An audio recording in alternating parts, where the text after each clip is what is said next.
Hey there. So, you've decided you want to try cooking and you don't really know what to do. Well, I commend you on at least looking things up and trying to make an attempt to get somewhere on that respect. So we're going to go over just a really simple dish. Just pretty much meatballs and then garlic bread. First, let's go over your shopping list. Let's see what you're going to need to get in order to make a meal like this. It's pretty basic. We're not even talking spaghetti and meatballs. We're just talking meatballs and garlic bread.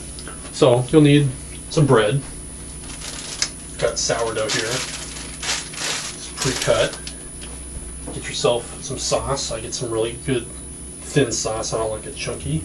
And then garlic powder. This is what I use to get the garlicness on there. Some Parmesan cheese. And I'm real lazy. That's what this is all about, by the way. So I get pre-cooked frozen meatballs. If you're looking for a video to teach you how to make meatballs from scratch, you've clearly ended up in the wrong place. So let's kind of go over your options. Maybe you want to do this all in the microwave. That's completely doable. You can take a plate, take these guys, dump them in there, stick them in, nuke it. You're pretty much halfway done. You're going to want to put the sauce in eventually. Don't put the sauce in at the same time as the meatballs, because then you probably screw it up. The bread, you just pretty much stick it in the toaster or the toaster oven. I've got a toaster oven, so the thing you can do is you can butter it and stick it in at the same time. If you want to get really fancy, you can cook the frozen meatballs on the stove with a skillet. But, seeing as how you're watching this video, you probably don't want to do anything like that because it's a little too involved for your taste. You could also thaw these out a little bit and then stick them in the toaster oven. So let's get started here. Take these guys, I'll dump a few of them in the plate over here.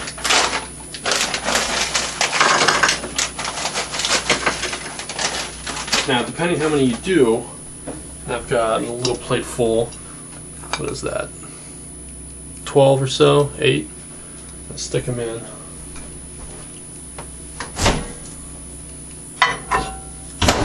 Just guess and say 90 seconds.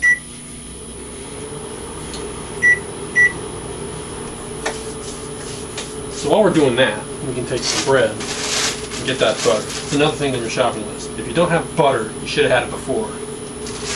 You can do it without it though.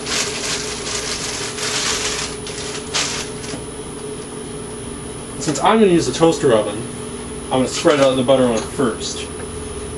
But something you might want to think about is if you're cooking this meal for somebody that you're expecting, is to cook the bread last, actually. You don't necessarily want the bread to be good and ready to go when you've got the person, not arrived yet. So wait till they're there, wait till the main course is ready, and then you can stick the bread in the oven, and then that way it won't be cold or it won't have gotten stale or anything like that. Just get a nice spread on there. Doesn't really come out too well.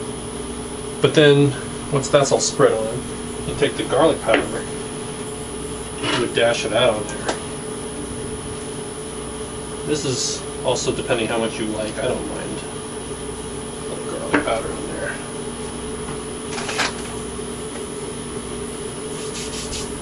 And you get the second one going. I'm just making a meal for myself. The idea, of course, would be that you would cook this meal for, a significant other, cook it for, girlfriend, boyfriend, whoever, and it's basically not that hard.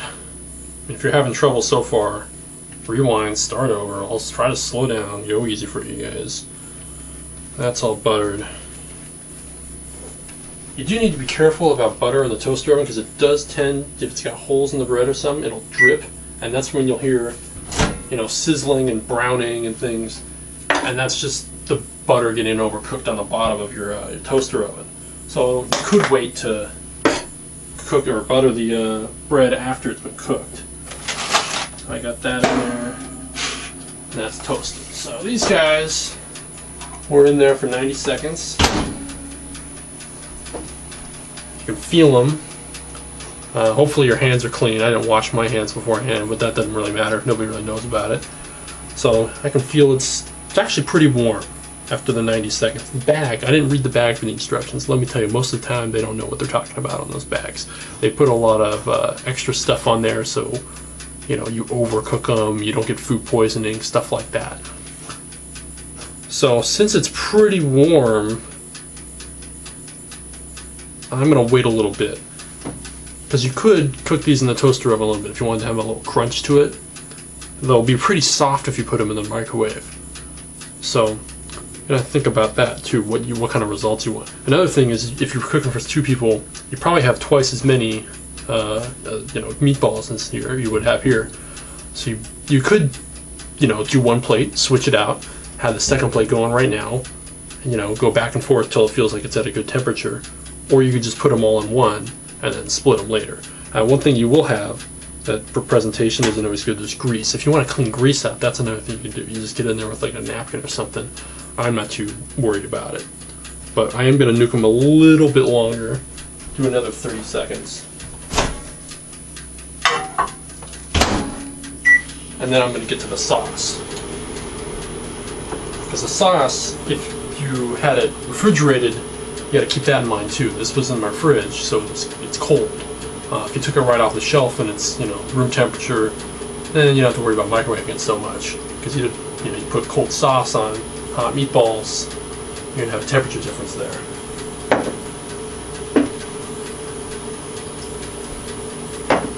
Oh, another thing is I got block Parmesan, so that means I gotta have a cheese grater.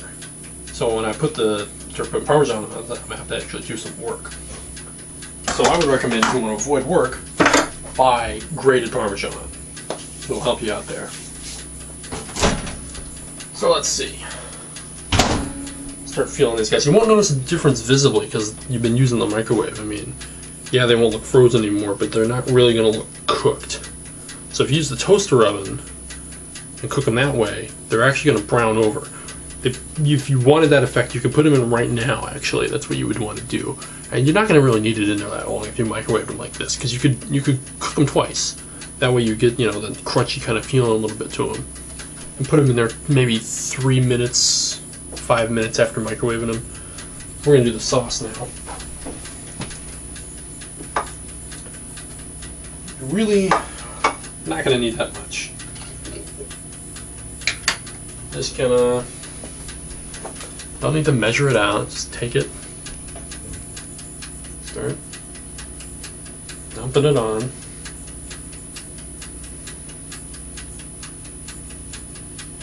Just because you have the whole plate doesn't mean you need to use the whole plate.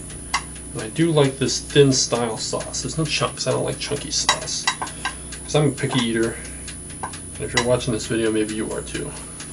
So by now I just got the cold sauce on there. That's going to need another whirl in the microwave here.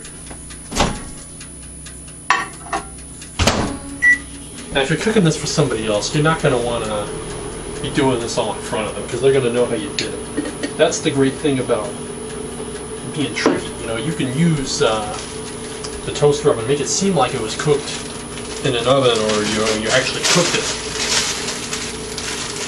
Using the toaster oven too helps, because I'm getting a nice even cook on the bread, so it's toasted out real nice. And it's done too. Oh boy, that's hot. Don't burn yourself. Sorry if I burn myself. I don't edit, so you will hear me cursing and everything if I burn myself in one of my videos. It's good and warm, good and sizzling. And let's see how that did. A little steamy. Yeah. It's a good temperature. It's really embarrassing if you end up with something that's cold. You really don't want that. You'd much rather have it hot, because then it's the other person's problem. They bite into it and they spit it out. Okay. So yeah, we got the meatballs. Now you have to grate some of the cheese here, because I like a little Parmesan on mine. Here we go. A little elbow grease to do this. So you're probably, wondering, you got meatballs and you got like a vegetarian girlfriend. So if you do have someone who's a vegetarian that you're dating, you could basically just not cook the meatballs. Just make the bread and the sauce, and that's it. And if they ask you, why did you cook this thing? Well, you can tell them two things. Well, one, you made the choice to be a vegetarian, and two, you made a choice to date me. So there you go, there's the reasoning. That's quite a bit of cheese I put on there. That'll be okay. This is pretty easy cleanup too, because I'm not creating a lot of dishes this way. I mean, there's the dish that I used to cook, which I'm going to eat out of, and I did grate the cheese, but that's pretty clean. I can probably put that back, not worry about it. And then of course, toasting the bread didn't take anything. The toaster oven's clean. I don't have to worry about that. I'm pretty much almost done. I mean, you could be too about in this length of time. You got it good to go. Get your bread over here. Get some drinks. And you got a meal. That fast. That's all there is to it.